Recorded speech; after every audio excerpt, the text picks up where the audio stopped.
नमस्कार, मैं Rahul sir. Target math with Rahul sir के इस ऑनलाइन प्लेटफॉर्म में आप सभी का स्वागत करता हूं। प्यारे मित्रों, आप लोग कैसे हैं?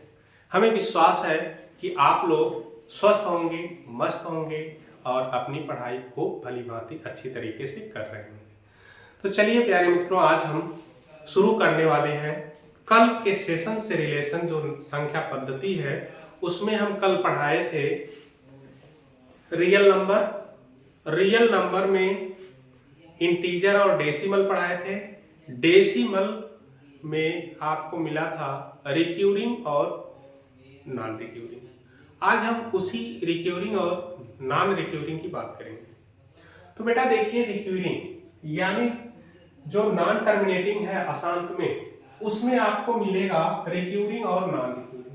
रिक्यूरिंग का अर्थ है कि दोहराने वाली दशमलव संख्या और नॉन रिक्यूरिंग का अर्थ है ना दोहराने वाली दशमलव संख्या। ना दोहराने वाली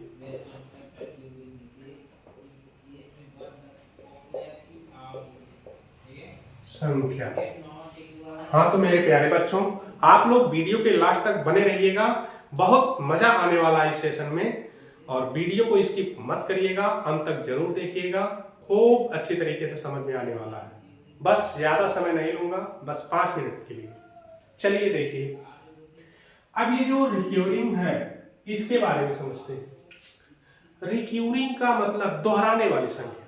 दोहराने का मतलब जैसे हम दो दो दो दो तीन दो दो दो दो कई बार अगर बोलते हैं तो हम क्या कर रहे हैं? रिपीट अगेन, बार बार हम दोहरा रहे हैं, उसी को कहते हैं दोहराना। तो दोहराने वाली जो दशमलव संख्या है, जैसे 0.2 का बार, यानी इसको हम क्या कर सकते हैं कि 0.22222 डाट डाट डाट डाट कहां तक जाएगी? इनफाइनाइट। यानी ये जो ऊपर की रेखा लगी है, जिस अंक पर लगी होती है वही अंक बार बार रिपीट होता है। वही अंक क्या होता है? बार बार रिपीट होता है। ठीक, तो इसको हम लिख सकते हैं 2/9। ठीक, अगली संख्या है 0.25।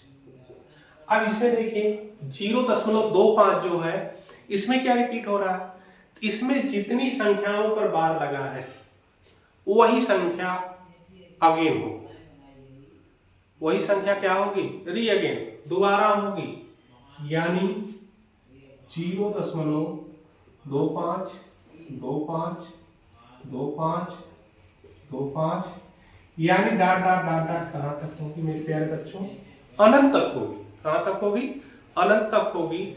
अर्थात इसको हम लिख सकते हैं 25/। ठीक, तो समझ में आ गया होगा। अब बढ़ते हैं नॉन रिक्यूरिंग। नॉन रिक्यूरिंग का मतलब ना दोहराने वाली संख्या। तो इसमें जैसे 0.25 3 1 6 7 डाट डाट डाट, कुछ भी हो सकता है, कुछ भी संख्या ले सकते हैं। लेकिन इसमें देखिए कहीं कोई संख्या दोहराई गई है? नहीं दोहराई गई है, तो किसमें आएगा? नॉन रिक्यूरिंग में आएगा। ठीक, जैसे √2 भी हो सकता है। क्या हो सकता है? √2। √2 का वर्गमूल लेंगे तो 1.41। ठीक, 1.41 42 डाट डाट डाट, कुछ भी हो सकता है ना? अगर हम √3 ले लिए तो √3 का क्या होता है? 1.732। यानी नॉन टर्मिनेटिंग वही होता है कि जो कटते चले जाए और लास्ट में भी क्या बचे? रिमाइंडर बचे, कभी कटे ना। ठीक है, दशमलव में भी काटने के बाद भी कोई ऐसी भिन्न हो जिसमें रिमाइंडर बचता जाए, तो वही होता है आसान। यानी हम कह सकते हैं ये जो ना दोहराने वाली संख्या होती है इसमें कोई अंक नहीं दोबारा लिया जाता है, जस्ट साथ में। जैसे इसमें क्या लिया गया, 2 के बाद तुरंत 2 है, लेकिन इसमें देखिए 4 के बाद क्या है, 1 है, तब फिर 4 है। इधर इसमें देखिए 2 5 के बाद लगातार 2 5 2 5 आ रहा है। इसमें देखिए 7 है, 3 है, 2। तो दोनों में जो डिफरेंट है वो आप लोगों को भली भांति समझ में आ गया होगा। तो चलिए हम इसमें बताते हैं, यही जो संख्या है ना दोहराने वाली संख्या, यही संख्या कहलाती है अपरिमेय संख्या। कौन संख्या कहलाती है बच्चों? अपरिमेय संख्या। अपरिमेय संख्या किसे कहते हैं? तो अपरिमेय संख्या किसे कहेंगे? वह संख्या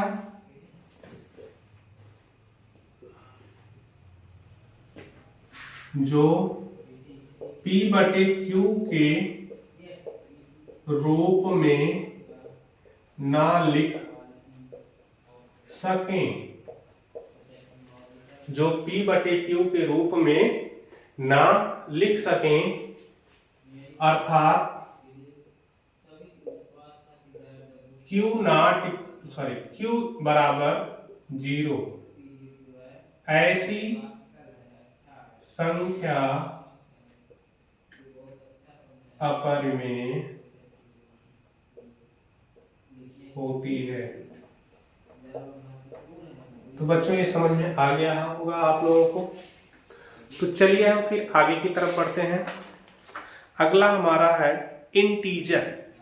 तो इसको नोट डाउन कर लीजिए।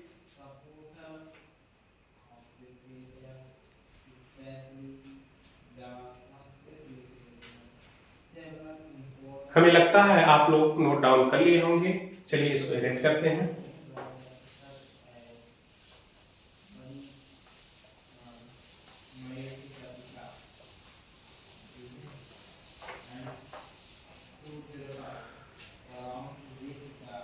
अब हमें पढ़ना क्या है, इंटीजर।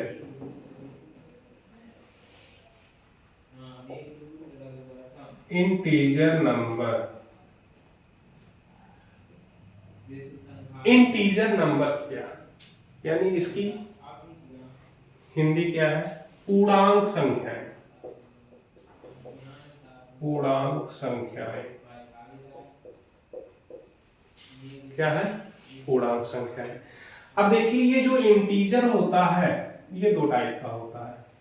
अभी हम पहले बताए थे कि प्राकृतिक संख्या, जब नंबर सिस्टम में हम पढ़ा रहे थे पहला क्लासिफिकेशन ऑफ नंबर्स, संख्याओं का वर्गीकरण, तो उसमें एक जगह यानी एक स्थान पर एक पॉइंट मिला था कि जिसको हम संख्या रेखा पर प्रदर्शित करते हैं। तो संख्या रेखा पर बच्चों ऐसे प्रदर्शित करते थे, बीच में 0 होता था, इसके दाएं तरफ क्या होता था, 1 2 3 4, इसके बाएं तरफ -1 -2 -3 -4। ठीक, ये चीज हम पढ़े थे। तो यानी ये जो दायां तरफ है, दायां भाग, ये क्या है, धनात्मक है, और ये जो बायां भाग है ये क्या है मेरे प्यारे बच्चों, बताओ जरा, ऋणात्मक है। क्या है, ऋणात्मक है। अब जो ये हमारा इंटीजर होता है वो इसी बेस पे आता है। एक होता है ऋणात्मक और दूसरा होता है धनात्मक। यानी धनात्मक का मतलब पॉजिटिव और ऋणात्मक का मतलब नेगेटिव। जान ही रहे हैं, यानी एक होगा पॉजिटिव और दूसरा होगा निगेटिव। जो हमारा ये निगेटिव वैल्यू है -1 -2 -3 -4 डॉट डॉट डॉट कहां तक, अनंत तक।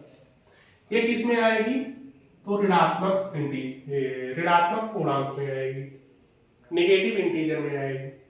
धनात्मक के लिए 1 है, 2 है, 3 है, 4 है, डॉट डॉट डॉट अनंत तक। यानी हमारे कहने का मतलब कहां तक, अनंत तक। लेकिन ये भी बेचारा बचा है, इसको भी साथ में ले लेते हैं, वो भी तो बचा है। यानी हम इसको कह सकते हैं कि जितनी ये नेचुरल नंबर जितने हैं,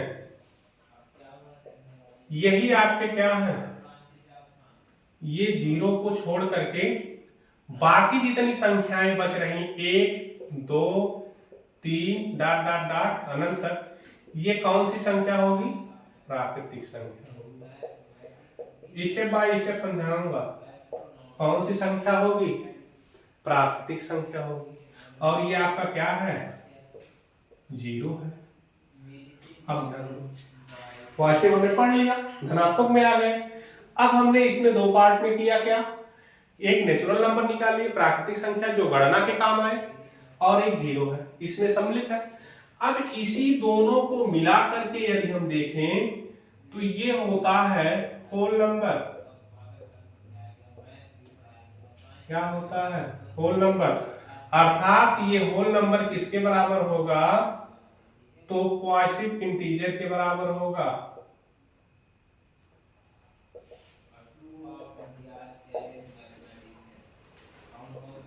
पॉजिटिव इंटीजर, यानी इसको कहते हैं पूर्ण संख्या।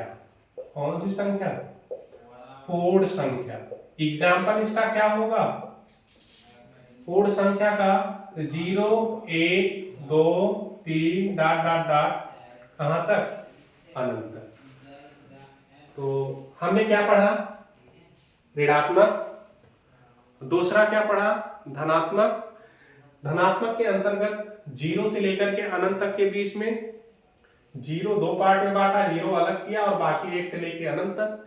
1 से लेकर के अनंत तक जितनी संख्याएं हैं वो प्राकृतिक संख्या है, और 0 फिर 1 से लेकर के अनंत तक, इन दोनों को सम्मिलित कर देंगे, तब वह पूर्ण संख्या बन जाएगी। पूर्ण संख्या 0 से लेकर के अनंत तक होती है, ठीक है, 0 से लेकर के अनंत तक होती है। अब इसके बाद जो आपका प्राकृतिक संख्या है बच्चों, ये प्राकृतिक संख्या जो नेचुरल नंबर है, इसमें संख्याएं कई आती हैं, इसमें कई संख्या आती है। तो बच्चों कहिए तो बताएं, नहीं तो अगले वीडियो में मिलते हैं। हमें लगता है बता ही दे, ज्यादा समय नहीं लूंगा, ज्यादा से ज्यादा 2 मिनट की बात है। देखिए आप लोग पढ़े होंगे सम संख्या, दूसरा पढ़े हैं विषम संख्या, और तीसरा क्या पढ़े हैं, बताइए जरा, कमेंट में बोलिए, तीसरा क्या पढ़े हैं, अभाज्य संख्या। क्या पढ़े हैं, अभाज्य संख्या। और चौथा क्या है, भाज्य संख्या। कौन सी संख्या, भाज्य संख्या। भाज्य संख्या और अभाज्य संख्या। अब हम इसको एक एक करके जानेंगे, और ज्यादा से ज्यादा 1 मिनट लगने वाला है, तब तक नोट डाउन कर लीजिए।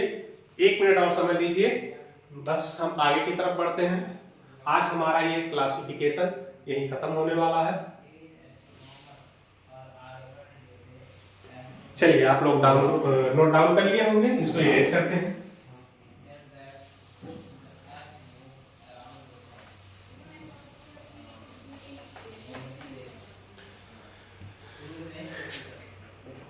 यही नेचुरल नंबर है, इसमें अभी हमने बताया क्या, कई पार्ट बांट दिए थे। कौन कौन सा, एक इवन नंबर का पार्ट बांटे थे,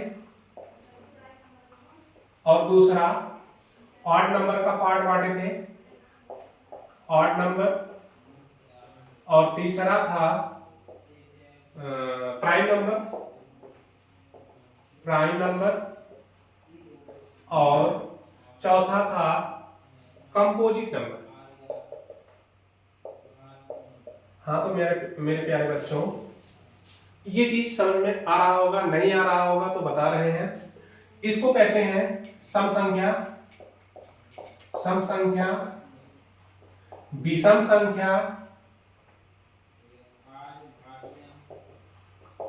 संख्या, इसको कहते हैं भाज्य संख्या,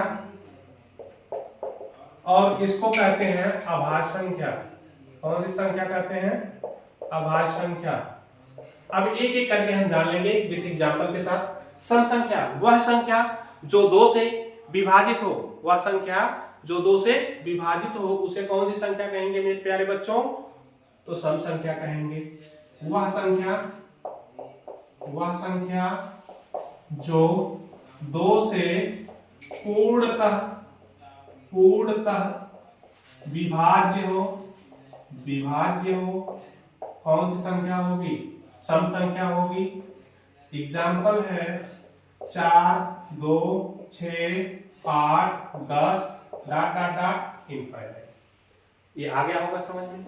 चलिए चलते हैं ऑड नंबर की तरफ। विषम संख्या किसे कहेंगे? कि वह संख्या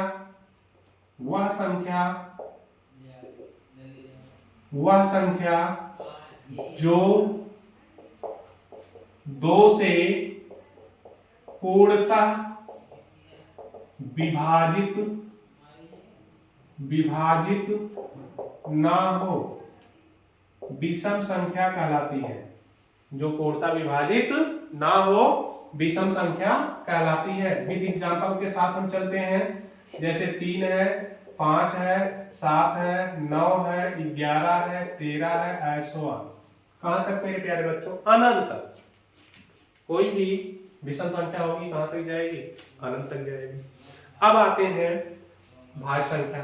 तो भाज्य संख्या किसे कहेंगे? भाज्य संख्या किसे कहेंगे? सॉरी, एक गलती हो गई। ये बेटा अभाज्य होगा और ये भाज्य होगा। सॉरी, चलिए देखिए अभाज्य संख्या किसे कहेंगे? अभाज्य संख्या वह संख्या होती है जिसके केवल कितने गुणनखंड हो? 2 गुणनखंड। गुणनखंड कितने हो? ये आपका गुणनखंड, इसके केवल 2 गुणनखंड, फर्स्ट और सेकंड, बाकी ना हो। ऐसी संख्या कौन सी संख्या कहलाएगी? अभाज्य संख्या कहलाएगी। जैसे 5 है, इस 5 का जो गुणनखंड है ये 1 होगा और 5 खुद का होगा। कितने हुए? 2 हुए। अगर हम सपोज दैट 7 ले लिए तो 7 के भी कितने होंगे? 1 होगा और दूसरा कितना होगा? 7 होगा। तो हमें लगता है अभाज्य संख्या के बारे में भी आप लोगों को पता हो गया होगा। चलिए चलते हैं किस तरफ? कंपोजिट नंबर की तरफ। भाज्य संख्या किसे कहेंगे? जिसके 2 से अधिक गुणनखंड, जिसके 2 से अधिक गुणनखंड हो। विद एग्जांपल्स, जैसे हमने क्या लिया? 6 लिया। 6 के कितने गुणनखंड हो सकते हैं? 2, 3, 1। 2, 3, 1। 2 गुणे 3 गुणे 1 बराबर कितना मिल सकता है? 6। ठीक है ना?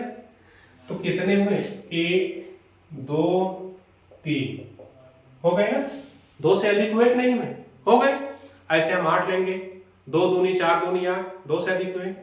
हाँ तो बच्चों आप लोगों को समझ में आ गया होगा कि अभाज्य संख्या क्या है, भाज्य संख्या क्या है। एक इसमें पॉइंट और आता है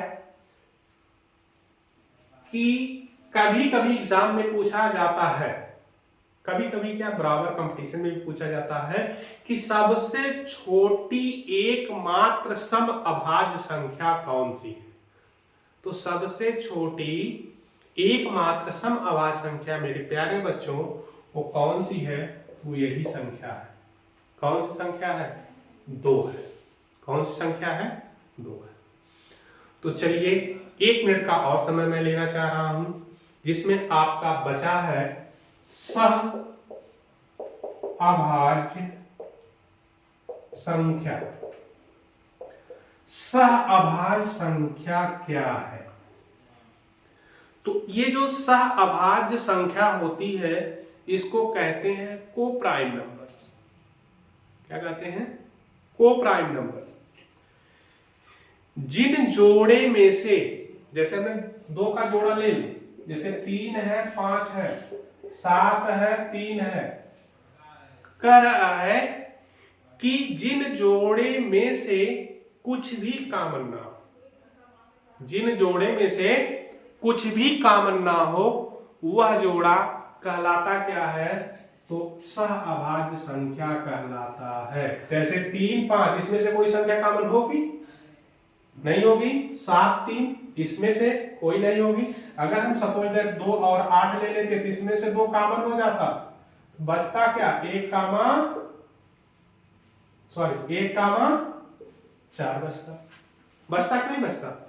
तो ये आपका सह अभाज्य संख्या नहीं है, जिसमें से बताया गया है कि केवल वही संख्या रहे, उसमें से कॉमन ना हो सके, वह संख्या सह अभाज्य संख्या कहलाती है। हाँ, तो मेरे प्यारे बच्चों, आज का क्लास बस यहीं तक। मुझे आपसे रिक्वेस्ट है कि चैनल को सब्सक्राइब करिए, वीडियो को ज्यादा से ज्यादा लोगों तक पहुंचाइए और लाइक कमेंट करना ना भूलें। जय हिंद, जय भारत।